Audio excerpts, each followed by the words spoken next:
Hey homeroom, how you guys doing? Happy Monday.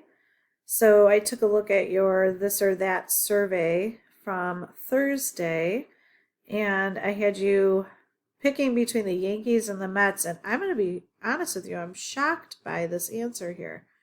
That 72% of you picked Yankees over the Mets. Now, I don't know how you answered the question. Like, did you look at it as who do I like better? That's what I meant. Or who do you think is better? So maybe that's why that's skewed.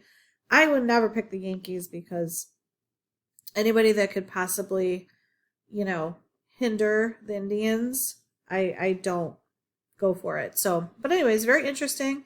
72% of you picked the Yankees and 27 of you percent of you picked the Mets. So that's that. Please continue to do these daily check-ins. It's one of the ways that I'm able to kind of touch base with you, other than our Zoom calls. So it'd be really nice to have more of you guys turning these in. All right, have a good one. We'll see you guys later.